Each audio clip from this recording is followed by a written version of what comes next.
What's up, YouTube? Just gonna make a little video here showing, I think, my completed Porsche 118 scale stuff. We'll start off over here. This is my little showcase with some of the IMSA cars that compete in the Pro class, as well as the WEC World Endurance Championships.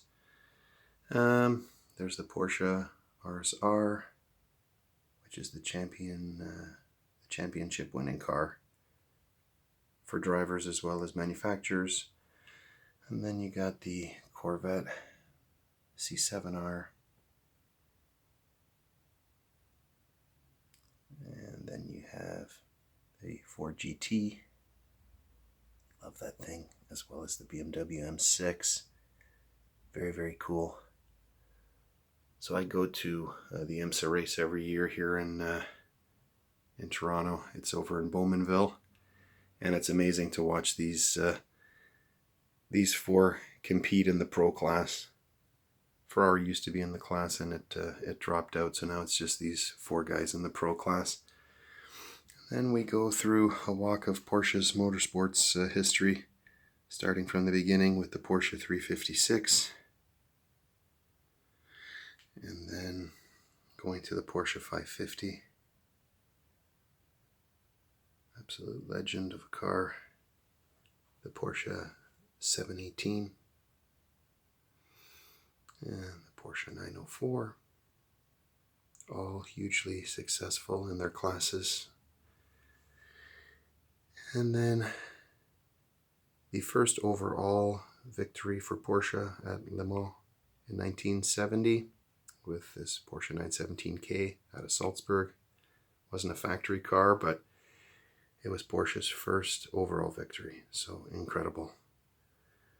And then there's the 917-20, which did not finish the race. It had an accident I think within the 12th hour and was retired, but became hugely popular with everyone because of the cool distinctive livery, the pink pig with all the different cuts of a pig. So it's kind of cool. Love that thing. Very, very different looking car. And then the Porsche 917 Longtail had like a top speed record at Le Mans for so many years, 386 or 387 kilometers an hour on the Mulsanne straight. And then the Can-Am car, Porsche 917-30, driven by Mark Donohue. Again, hugely successful, basically untouchable in that Can-Am series. And then we move on to the Porsche 906. Again, hugely successful. Was the first race car that was actually fitted with the Porsche 911 engine when it actually went into the flat six and not the 4-cam motor that was in the previous race cars. Porsche 908. Love this thing. So cool in the Golf livery. And then we have the Porsche RSR 2.1 from 1974. This was actually the first 911 turbo that ever existed. It competed in Le Mans and almost won the race. It finished in second behind a Matra. But this is what... This car is responsible for all of the production cars that came the year later in 75, all the 911 turbos. So, and then we have the Porsche 935. Another beauty. Love that car. Always did as a kid in the Martini livery. And then we go over to the Porsche 936, which won Le Mans in 76, 77, and 81. And then the 956, which turned into the 962, which was hugely successful, winning Le Mans countless times. Won in 82, 83, 84, 85, 86, 87, and a few years after that as well. It's an incredible car. Probably the most successful Porsche race car that was ever built, the 956 and 962. And then you have the GT1 that won Le Mans in 98 for the 50th anniversary of Porsche. That famous RSR in the Flying Lizards livery, which was one of my favorite cars at the time, watching the American Le Mans series. It was awesome. And then we have the Porsche Penske Porsche RS Spyder. Love this thing. What a car. This thing was in a P2 category and was also giving, on some of those races, the Audi in the P1 category, giving it a run for its money. So this car was hugely successful and incredible. And then coming to the 919.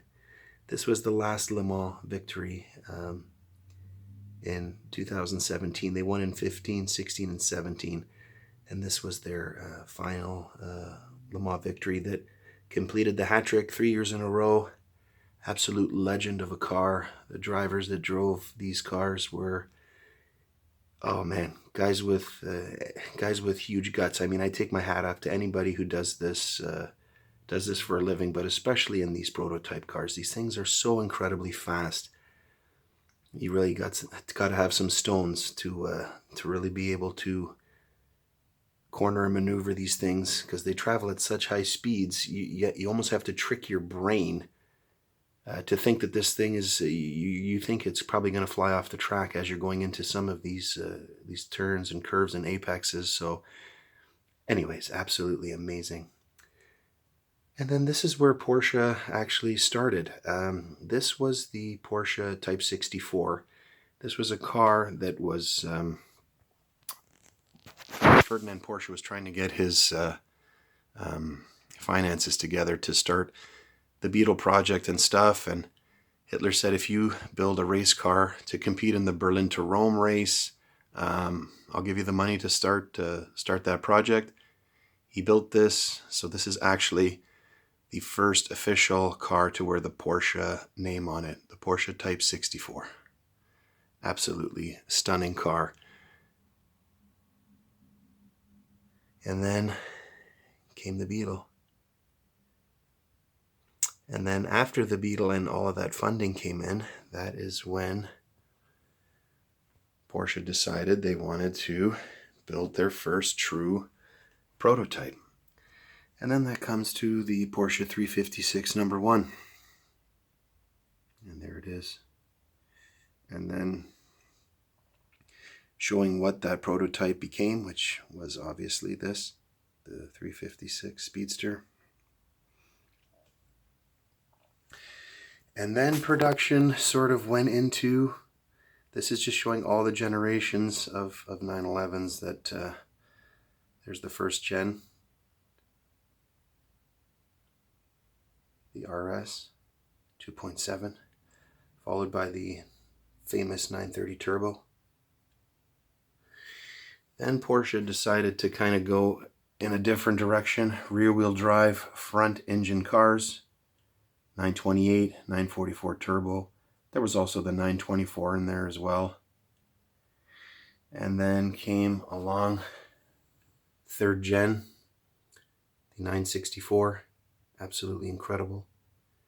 And then they replaced the 944 with the 968. This is the 968 Club Sport, but it was only around from, I think, 92 to 95. And then Porsche realized, okay, we're not going to be scrapping the 911, because there were thoughts of that at one time. And that's when full focus went back into the 911. And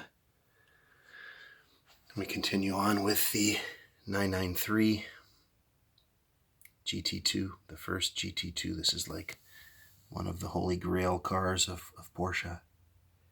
It's basically a 911 Turbo with a little bit of extra steroids in it, and only rear-wheel drive, not four-wheel drive. Then the 996 GT3, so the first GT3 car. Not my favorite style, the 996, with those odd fried egg headlights, was never one of my favorite Porsches, to be honest. They redeemed themselves styling-wise when they came out with the 997. This is the 997 GT2 RS. The Widowmaker, absolute animal monster of its time, still by today's standards incredible. And then we have the 991 GT3 RS, which is probably my favorite car of all time. Absolutely stunning piece of machinery, and equally as impressive on a track or a road course. The thing is essentially a race car for the street. It's absolutely amazing. And then we go into some of the supercars that Porsche had built, starting with the 959, and then into the GT1 Stratzes version, which was for street use, and then the Carrera GT and the Porsche 918 Spyder. Amazing. Those 4 cars are classic, absolutely amazing. And then the last part here is we got a Mark 1 GTI and then the Mark 7. My parents had a first gen Volkswagen Rabbit, and now I drive a Mark 7 GTI. And I gotta tell you, it is, you watch the reviews on YouTube, it's probably the best, most fun daily driver, practical car anybody could ask for. I absolutely love it, and I would recommend them to anybody. You won't be sorry if you buy one. You will have a smile on your face every time you sit in it. And then the last thing that I just got was this. This is the Spark RSR, like my other one that I showed you earlier in the video. But this is the actual livery of the Le Mans winner in 2018 for the 70th anniversary of Porsche. And there it is on the box of the 71 Pink Pig with the little 24-hour Le Mans trophy. And that pretty much wraps it up, guys. So just wanted to give you a little bit of the history, as well as give you a glimpse of all the cars. But yeah, hopefully I'm done for now anyways. Thanks for watching, guys. Have a good day.